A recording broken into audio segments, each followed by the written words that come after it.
जब इस वक्त देश और दुनिया में कोरोना से जंग बहुत जोरदार तरीके से चल रही है और ज्यादातर समय आपको कोई अच्छी खबर या राहत देने वाली खबर सुनने को नहीं मिल रही हो, तब आपके सामने एक ऐसी खबर आती है एक छोटे से राज्य की ओर से, जो कि भले छोटा हो लेकिन है बेहद अहम हिंदुस्तान के लिए। वहां पर यह खबर आती कि यह राज्य अब कोरोना मुक्त हो चुका है, तो ये बड़ी रिलीफ, बड़ी राहत देने वाली खबर है, बहुत अच्छी खबर है। और जी हां, ये राज्य है गोवा। गोवा में अब इस वक्त कोरोना का एक भी केस नहीं है और ये एक बहुत बड़ी बात है। कैसे गोवा ने ये कमाल किया है और गोवा से पूरे देश को क्या सीखना चाहिए, पूरी दुनिया को क्या सीखना चाहिए, ये समझने की कोशिश करते हैं। हमारे साथ जुड़ रहे हैं कार्यक्रम में डॉक्टर प्रमोद सावंत, जो कि गोवा के मुख्यमंत्री है। सावंत साहब, बहुत बहुत शुक्रिया आपका वक्त निकालने के लिए। और सबसे पहले तो आपको बहुत बहुत बधाई, आपने गोवा जैसे इंटरनेशनल टूरिस्ट डेस्टिनेशन को कोरोना फ्री किया है। इस कमाल के लिए बहुत बहुत बधाई। जानना मैं ये चाहता हूं कि क्या कुछ आपने ऐसा काम किया जिससे गोवा कोरोना मुक्त हो पाया है। धन्यवाद। बिल्कुल, हमारे 7 केसेस थे, 7 में से हमने अभी 0 डाउन कर दिया। मैं सबसे पहले अभिनंदन करता हूं हमारी कोविड हॉस्पिटल की टीम, सभी डॉक्टर लोगों का, जिन्होंने ये काम किया। इसलिए मुझे ये अभिनंदन की बात है कि गोवा में आज की डेट में एक भी कोरोना पॉजिटिव केस नहीं है। ने एक काम किया, 22 तारीख से जब जनता कर्फ्यू लगा, वो जनता कर्फ्यू मानने जी बाद में 2 दिन जनता कर्फ्यू हमने और बढ़ा दिया। जो 2 दिन बढ़ाने के वास्ते गोवा में अवेयरनेस कोविड के बारे में ज्यादा बढ़ गया, ज्यादा लोगों के बीच में अवेयरनेस हुआ। और 25 तारीख से लॉकडाउन स्टार्ट होने के बाद स्ट्रिक्टली क्वारंटाइन और स्ट्रिक्टली हमने फॉलो किया। और जिस तरह से जो लोग गोवा के बाहर से आते थे, जो लोग फॉरेन कंट्री से आते थे, उन सभी लोगों को हम इधर अदरवाइज होम क्वारंटाइन कर सके। 2000 से ज्यादा लोगों को हमने होम क्वारंटाइन किया और 200 से ज्यादा लोगों को हमने इंस्टीट्यूशनल क्वारंटाइन सेंटर में रखा। जो कि हमें पॉजिटिव केस मिली, उनके फर्स्ट कांटेक्ट, सेकंड कांटेक्ट, इन सभी लोगों को हमने जल्दी से जल्दी क्वारंटाइन सेंटर में रखे। उन सभी लोगों के हमने टेस्ट की। इसी के वास्ते हम 0 डाउन करने के लिए पॉसिबल हुआ, क्योंकि फर्स्ट कांटेक्ट, सेकंड कांटेक्ट, इन सभी लोगों का जल्दी सके, उनको सर्च कर सके, यही हमारे लिए बड़ी बात रही। इसलिए हम 0 डाउन कर सके। बिल्कुल, तो प्लानिंग और एग्जीक्यूशन दोनों ही बेहतरीन रहे। किस तरह से आप फर्स्ट और सेकंड कांटेक्ट को क्वारंटाइन कर दें, उनका पता लगाएं और उसे पूरी तरह से लागू करें। लेकिन कोरोना की टेस्टिंग के लिए इस वक्त गोवा सरकार क्या कुछ कर रही है, किस तरह के मेजरमेंट्स ले रही है सर, ये बताइए। कोरोना के टेस्टिंग के लिए हमने हमारी खुद की लैब एस्टेब्लिश कर,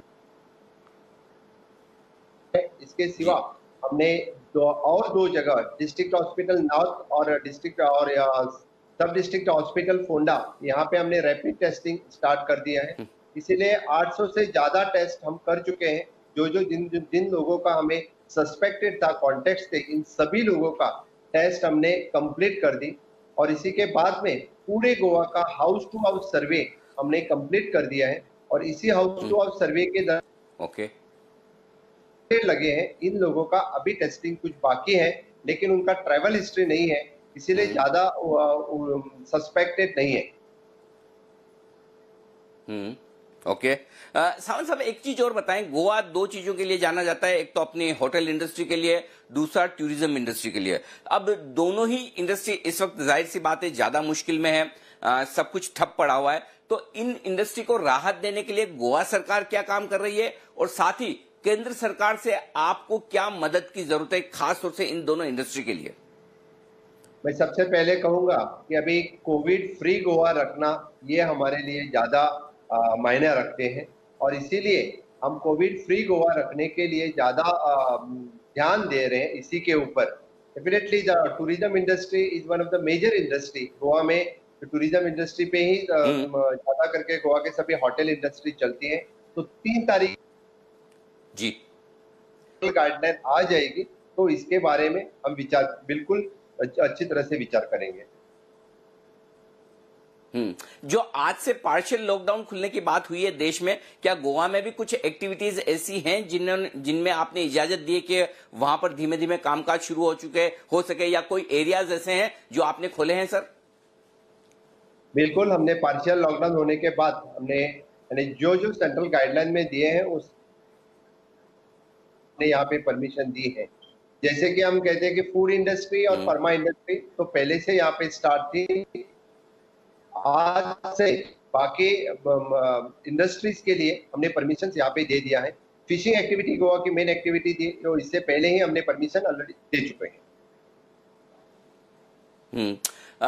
आप अपने जो नागरिक हैं गोवा के, जो खासतौर से मजदूर वर्ग है, उन्हें आप पैसा भी दे रहे हैं। आपने 6-6 हजार रुपए उन्हें देने की बात भी कही है। किस तरह से वो पैसा उन तक पहुंचाया जा रहा है? हमने लेबर डिपार्टमेंट की तरफ से जो कंस्ट्रक्शन लेबर में जो लोग काम कर रहे थे उन लोगों के लिए 6,000 रुपीज हमने दे दिए, क्योंकि उनके लिए मैंने वो जरूरी था। तो उनका अकाउंट हमारे पास पहले से थे, हमने डायरेक्ट ट्रांसफर उनके अकाउंट पे 6,000 रुपीज कर दिए हैं। गोवा से काफी सीफेरर्स हैं जो बाहर काम करते हैं, करीबन संख्या जो बताई जा रही है 8,000 के आसपास। ये बताएं कि इन्हें वापस गोवा लाने की सरकार की क्या प्लानिंग है, किस तरह से लाया जाएगा, ये ऑपरेशन कब तक आप पूरा करेंगे सर? सीफेरर्स के बारे में हम continuously in touch with the ministry of the home affairs, ministry of the shipping, ministry of the external affairs. इनके साथ में जो स्पेशल ऑफिसर अपॉइंट किया है, इनकी तरफ से हमारी तरफ से भी एनआरआई कमिश्नर का स्पेशल ऑफिसर हमने डेप्यूट किया है। He is in touch with जिन सभी लोगों का हम रिकॉर्ड ले रहे हैं और ये रिकॉर्ड हम पास ऑन कर रहे हैं कि जो कोविड के लिए जो स्पेशल एक्सटर्नल अफेयर्स थे जिनको अपॉइंट किया है, इनके साथ में इन टच है। जैसे कि उनका प्लान है, जो पहले इंडियन ओशन में है, second who are in deep sea, और थर्ड जो शिप से उतरे हैं, इन लोगों के लिए जो उनका प्लान तैयार हो रहा है, अभी तक ministry of the home affairs की परमिशन नहीं मिली है। We are waiting for that. जैसे ही उनकी परमिशन आ जाए तो उसके बारे में गोवा स्टेट में हमने उन्हें क्वारंटाइन सेंटर के लिए हमने जो तैयारी करनी है वो तैयारी हमने स्टार्ट की।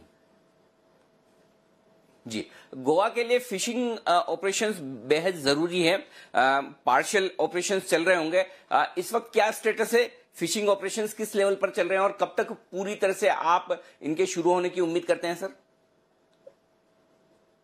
जी हाँ, बिल्कुल। यहाँ की फिशिंग एक्टिविटी तो स्टार्ट हो चुकी है। यहाँ के ट्रॉलर जो डीप सी में फिशिंग के लिए जाने हैं, ट्रेडिशनल फिशरमैन जो फिशिंग करते हैं, इनके लिए तो फिशिंग एक्टिविटी स्टार्ट है। यहाँ पे फिश मार्केट खुले नहीं है, ज्यादा करके यहाँ पे अभी ट्रॉलर से फिश आती है। We are promoting it to the society, otherwise through the home delivery. इसे फिश मार्केट जो होलसेलर मार्केट और रिटेलर मार्केट जो स्टार्ट होना था वो स्टार्ट नहीं हुए। We are waiting, it is for till the 3rd। हम फिश मार्केट स्टार्ट नहीं कर रहे क्योंकि वहाँ सोशल डिस्टेंसिंग मेंटेन नहीं हो सकता, इसीलिए वो नहीं कर रहे, यानी कि हम होम डिलीवरी प्रमोट कर रहे हैं। गोवा में इंडस्ट्रीज भी काफी हैं, छोटी भी, एसएमई, एमएसएमई वगैरह। तो ये बताइए सर, इनको किस तरह से आप खोलेंगे और कब तक? ज्यादा करके इंडस्ट्री को आज से तो हमने परमिशन दे दिया है ऑलरेडी। उनके परमिशन के लिए वहाँ जो आईडीसी में ही हमने जो फंक्शनल मैनेजर्स रहते हैं उन्हीं से परमिशन लेके उनको स्टार्ट करने के लिए कहा है। पूरे MSME production industries, pharma industries तो पहले थे, लेकिन बाकी सब इंडस्ट्रीज के लिए जो प्रोडक्शन इंडस्ट्रीज है, ज्यादा करके इंडस्ट्रीज को आज के दिन हमने परमिशन दे दिए हैं। लेकिन सिर्फ एक ही बेसिस पे स्टेट के बाहर का लेबर स्टेट में कोई नहीं आएगा। जो स्टेट में एट प्रेजेंट कैप्टिव लेबर है उनसे ही वो स्टार्ट करे। जो एट प्रेजेंट गोवा के लोग हैं, वहाँ पे काम करते हैं, गोवा के लेबर फोर्स है, गोवा के मैन पावर है, उन्हीं को लेके वो लोग काम करें। इसी तत्व पे हमें उन्हें इंडस्ट्री स्टार्ट करने के लिए परमिशन दिया है। तो इसका मतलब क्या ये समझे कि आपने इस वक्त गोवा के बॉर्डर सील कर रखे हैं और अगर पास के राज्यों से कोई भी किसी भी तरह का लेबर आना चाहे, कोई फल सब्जियां आना चाहे, कोई और तरह का कोई बिजनेस करना चाहे, तो वो अभी बंद रखेंगे आप? 100% बंद है। गोवा की बॉर्डर पूरी तरह से सील है। हम किसी को एक ही बॉर्डर से एंट्री नहीं दे रहे हैं। कोई मेडिकल इमरजेंसी हो या किसी पर्सनल हो, किसी को एंट्री भी दे दी तो उन्हें 14 दिन government quarantine, institutional quarantine centre में रहना पड़ता है। इसीलिए हम बोल रहे हैं कि गोवा में किसी को आने के लिए 3 तारीख तक तो एंट्री नहीं है। ये 100% लॉकडाउन है। बिल्कुल, और शायद यही वजह कि आप गोवा को कोरोना फ्री बना पाए। लेकिन आखिरी सवाल डॉक्टर सावंत ये है मेरा कि मैं और मेरे जैसे हजारों लोग हैं हिंदुस्तान में जो गोवा में टूरिज्म का मजा लेना चाहते हैं, विदेशी टूरिस्ट गोवा फिर से आना चाहते हैं। क्या उम्मीद रखी जाए, कब तक ये स्थिति सामान्य होगी, कब तक हमें गोवा के बीचेस पर फिर से घूमने फिरने का और एंजॉय करने का मौका मिलेगा? 3 तारीख तक वेट कीजिए। 3 तारीख बाद सेंट्रल की गाइडलाइन, देश में स्थिति किस तरह से है और गाइडलाइन क्या किस तरह से आती है, उन्हें देख के हम आगे की रणनीति तय करेंगे। लेकिन इस बारे में हमें टोटल एडमिनिस्ट्रेशन के सभी लोगों ने साथ दिया, सभी गोवा के लोगों ने साथ दिया, हेल्थ डिपार्टमेंट की टीम और पुलिस डिपार्टमेंट की टीम, इन लोगों ने साथ दिया। इसीलिए हम जीरो डाउन कर सके, इसीलिए हम अभी एक भी पेशेंट गोवा में नहीं है इस तक पहुंच सके।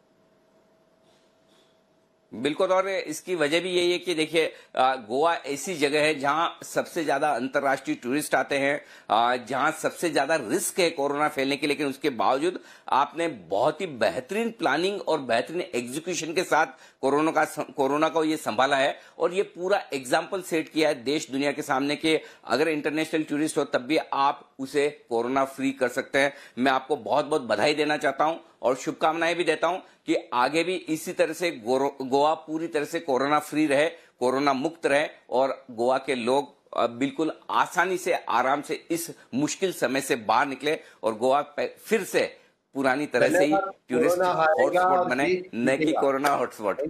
जी बिल्कुल, बहुत बहुत शुक्रिया डॉक्टर प्रमोद सावंत साहब आपका, हमारे लिए वक्त निकालने के लिए, जी मीडिया के लिए वक्त निकालने के लिए धन्यवाद आपका।